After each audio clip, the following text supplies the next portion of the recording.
I welcome you to my channel. Subscribe and listen to my new stories every day.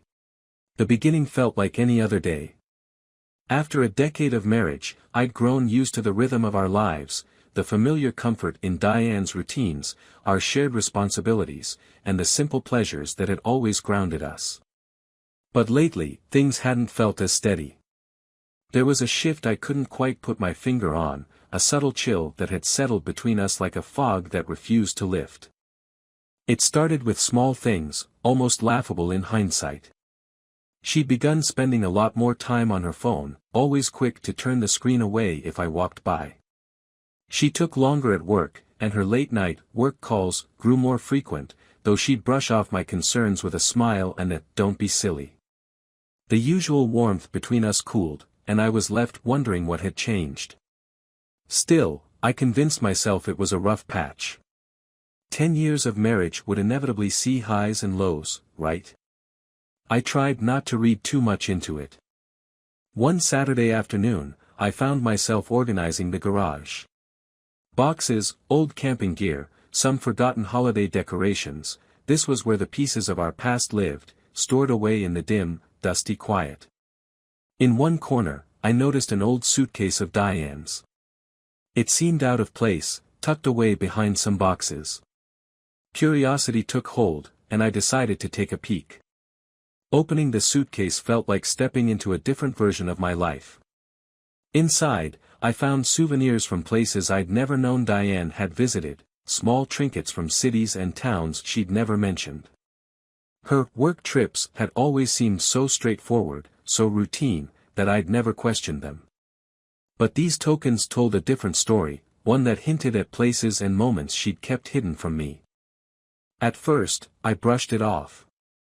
Maybe she'd bought them as gifts for her coworkers, or maybe she'd just forgotten to tell me about those trips.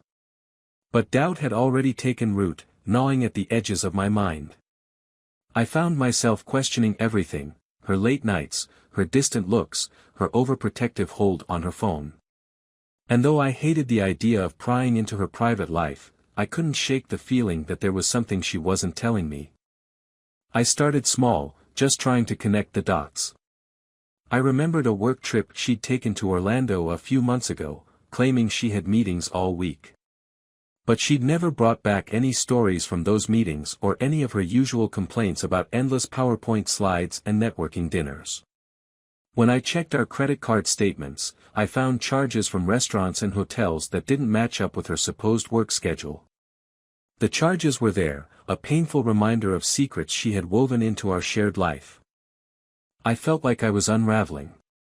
I kept telling myself I was being paranoid, that this was just a momentary lapse of trust. But every little discovery pushed me further down the rabbit hole. Soon, I found myself checking her emails, scrolling through her text messages, things I'd promised myself I'd never do, things I'd never thought I'd have to do. But I needed answers, even if I wasn't ready to face the ones I feared the most. And then I found them. Emails, messages, hotel confirmations, all pointing to a man named Jeremy. I scrolled through their exchanges, my heart sinking with each line. At first, it was nothing more than casual work banter, jokes about office politics, and complaints about long hours. But the tone changed over time, shifting from friendly to intimate, from polite to personal. I read about moments they'd shared, dinners in quiet restaurants, weekends spent together in cities I'd never known she'd visited. For a while, I just sat there, staring at the screen. I couldn't believe what I was seeing, couldn't reconcile the woman in those messages with the one I'd married, the one I'd spent years building a life with. It felt like watching my world crumble, like every piece of our marriage was being pulled apart, leaving only the bare, ugly truth behind. As I scrolled further, I found messages between her and her daughter, Sonia. I'd helped raise Sonia from the time she was 9, loving her as if she were my own. But there, in black and white, were messages where Diane was coaching Sonia on what to say, how to cover for her on these work trips.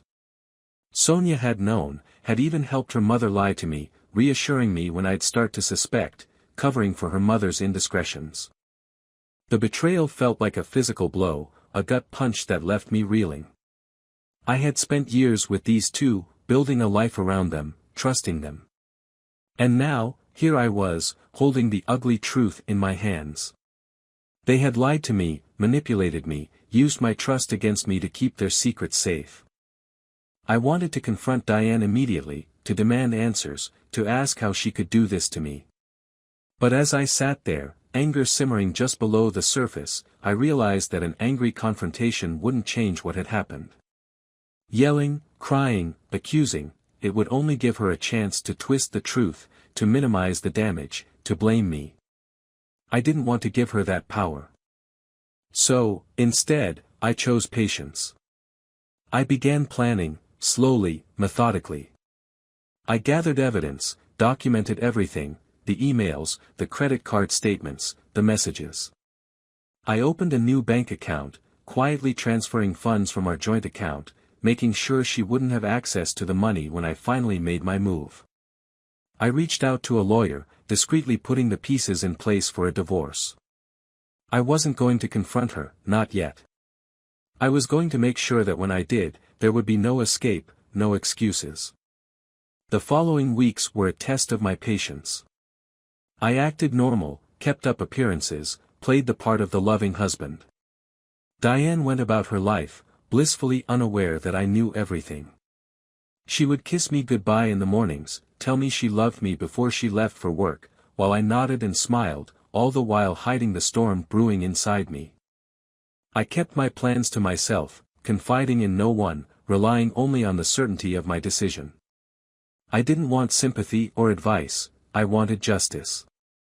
And so, I waited, biding my time, watching as she went through the motions, her every word and action now laced with a bitter irony.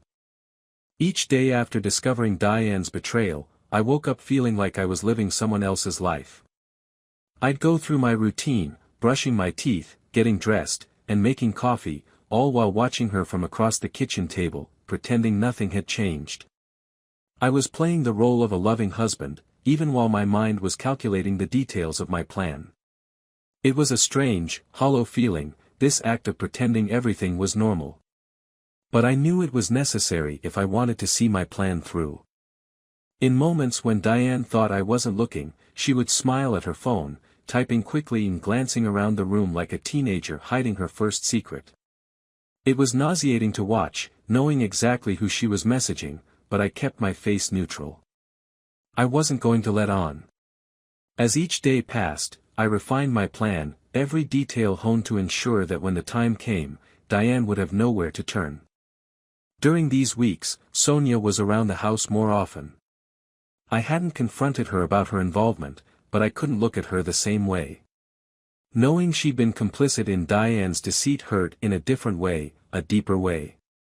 I had practically raised Sonia, been there for her through all of her milestones, teaching her to ride a bike, helping with school projects, listening to her teenage woes. And yet, she'd lied to me, covered for her mother's affair. The betrayal ran deep, and it made me realize that I couldn't keep up this facade for much longer. One evening, Diane announced that she'd be going on yet another business trip to Orlando. She'd said it casually, with an air of confidence that stung, as if I were too naive to suspect a thing. She packed her bags the night before, slipping in a red dress I'd never seen her wear, alongside perfume and makeup she usually reserved for date nights with me. The familiarity of it all made my blood boil. I had to hold myself back from revealing everything right there, but I forced myself to stay calm. The morning of her departure, I kissed her goodbye with the same neutral expression I'd perfected over the past few weeks, and as soon as she was out of sight, I took out my phone and tracked her location. She had left her location services on, an oversight she hadn't considered in her careful web of deceit. As I watched her little dot travel down the highway, I felt a grim satisfaction knowing that I had all the proof I needed. Diane's lies were finally catching up with her, and she had no idea. That day, I called my lawyer to finalize the divorce paperwork and put a plan in motion to remove her name from our joint assets. I transferred what was left in our joint account into the new one I'd opened, a small step towards severing every tie we'd once shared. I didn't need much from the divorce itself, just the freedom to leave this mess behind.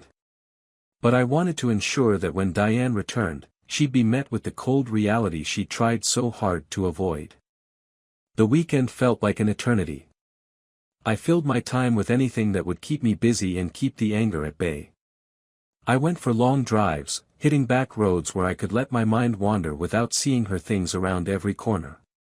I cleaned out the garage, tossing out old keepsakes and mementos that now felt like lies. It was cleansing in a way, this act of physically discarding the remnants of a life that had been so carefully constructed around a lie. When Sunday night came, I sat in the living room, waiting for her to return. She came through the door, trying to hide a grin.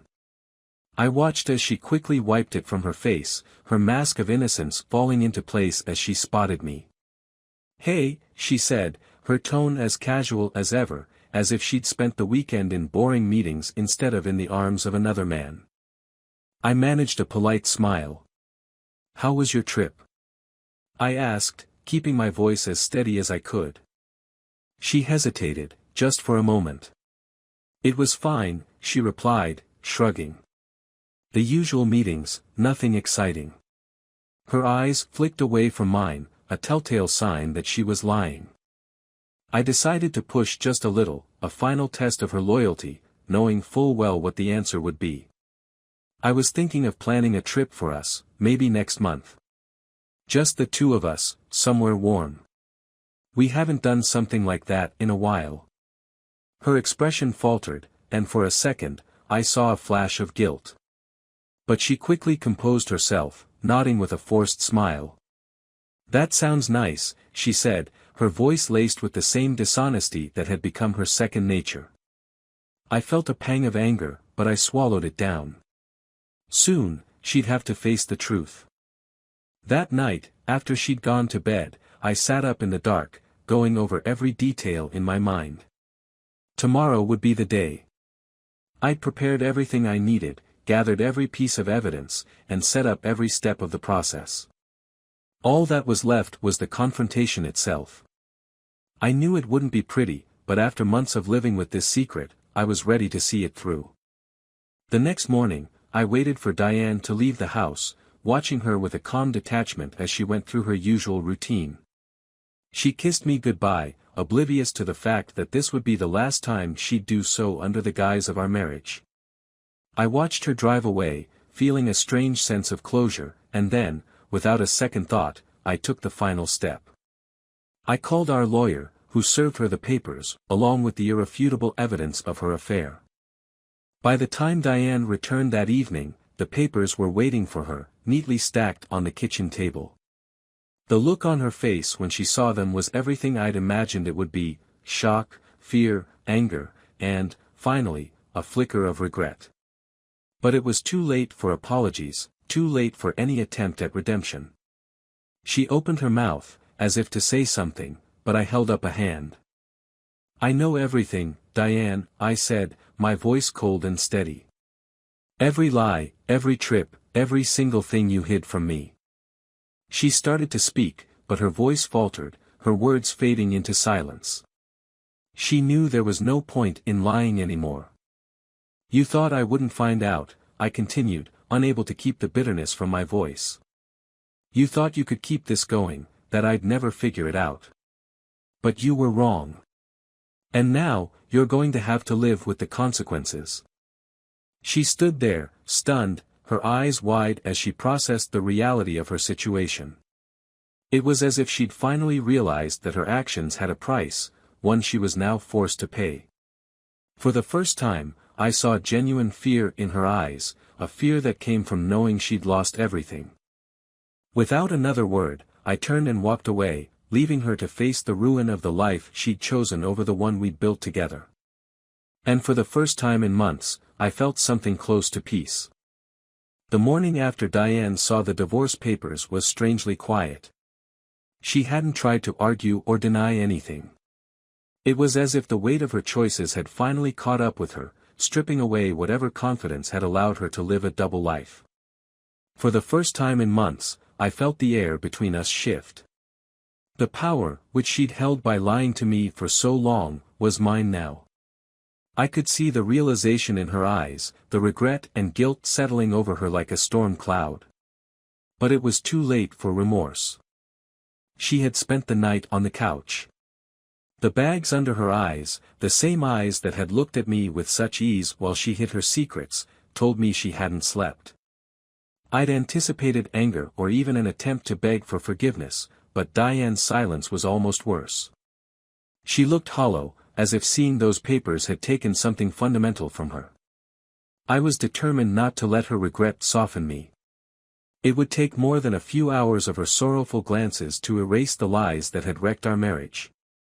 We sat across from each other in the kitchen, a quietness hanging between us like a curtain. I could tell she was struggling to find the words, but every time she looked up, her eyes would dart away. Finally, she took a breath and broke the silence. "I don't know what to say, James." Her voice was weak, so different from the confident, rehearsed explanations she'd given me in the past. This was raw, unguarded. "I'm sure you don't," I replied, keeping my tone even. "But that's not my problem anymore." She winced, but I didn't soften. She'd had every opportunity to come clean, to show remorse, but instead, she'd wrapped herself in her lies, believing that I'd never find out. I wasn't about to let her off easily now. "Is there," she hesitated, swallowing hard, "is there anything I can say?"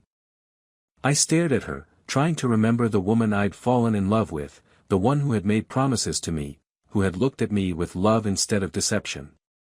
But that woman was gone, replaced by someone I didn't recognize, someone capable of lies and betrayal.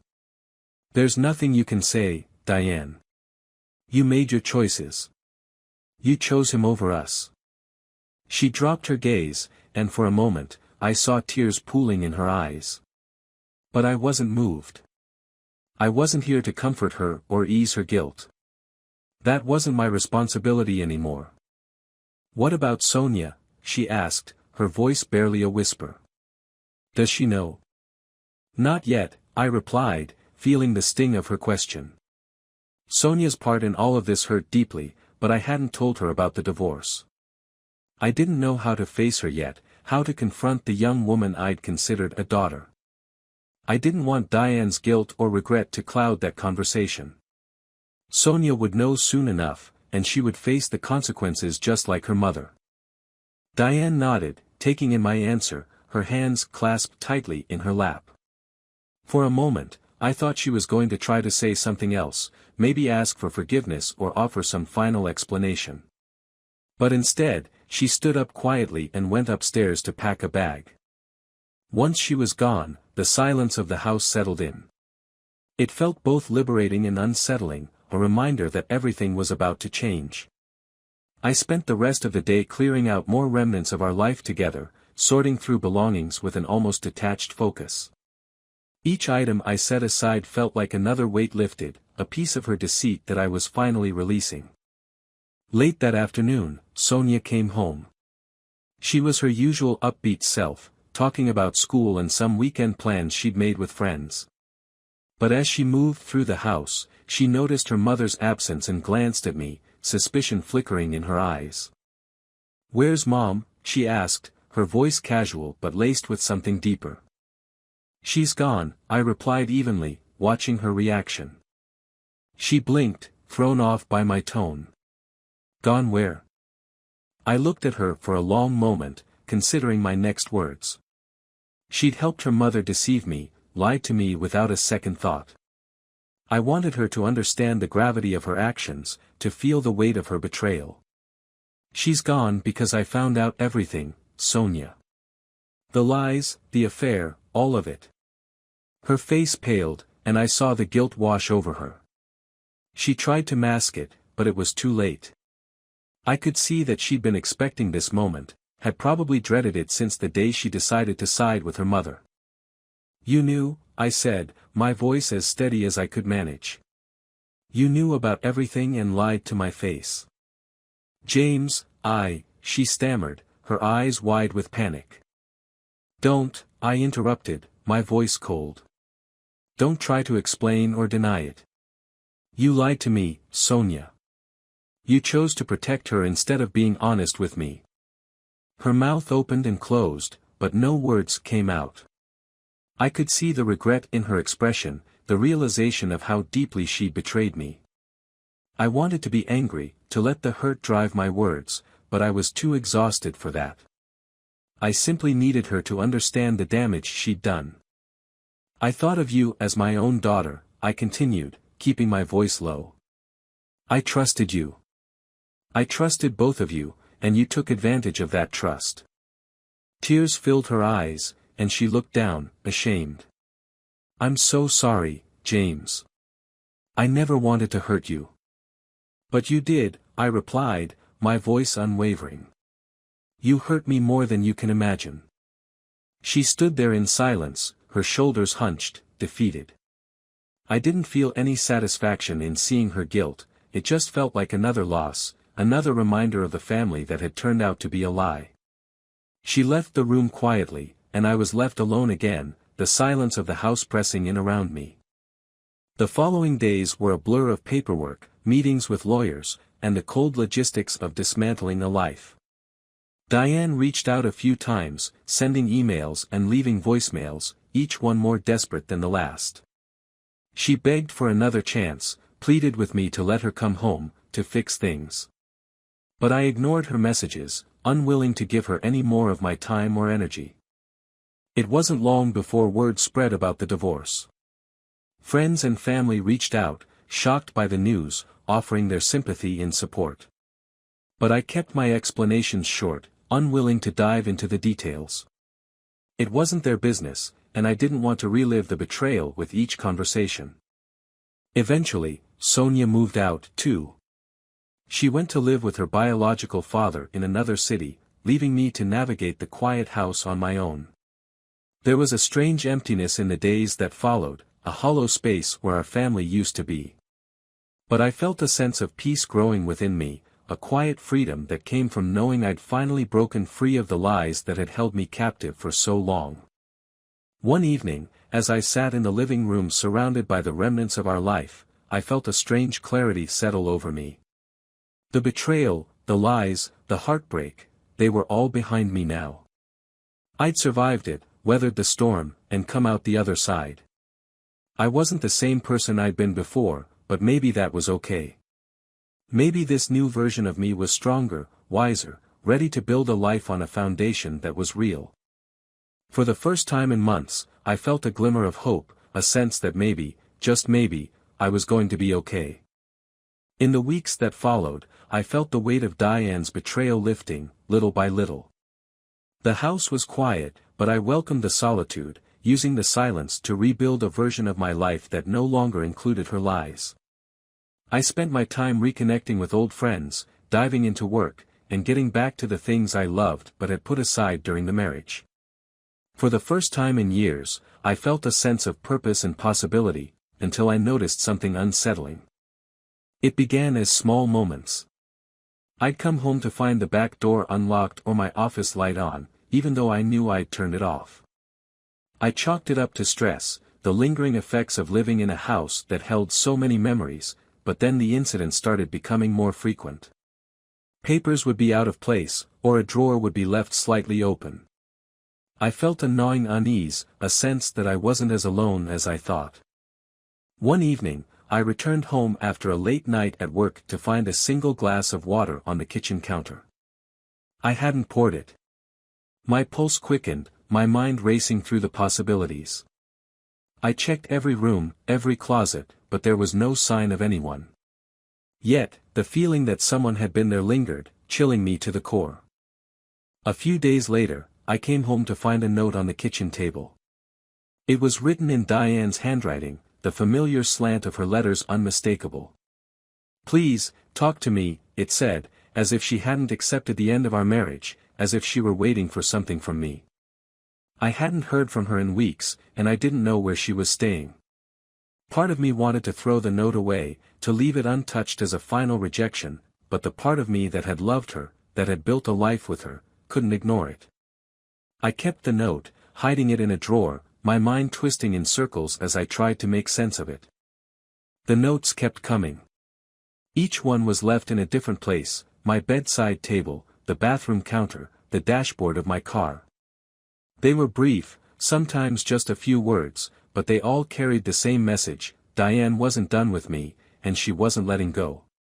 At first, I thought she might be sneaking into the house when I was at work, but one night, I woke up to the sound of footsteps downstairs. I sat up, heart pounding, listening as the faint sound of shuffling and quiet sobs drifted up the staircase. I forced myself out of bed and crept down the stairs, my hands trembling as I gripped the railing. When I reached the kitchen, the light was on, casting a dim glow over the room. Diane stood there, her face pale and drawn, eyes hollow and rimmed with dark circles. She looked like a ghost of the woman I'd once loved, her beauty worn thin by whatever dark place she had sunk into. Diane? My voice was barely a whisper, caught between anger and pity. She looked up at me, her expression a mixture of desperation and something I couldn't quite name. James, please, just let me explain. There's nothing left to explain, I said, my tone harsh, harsher than I intended. We're over, Diane.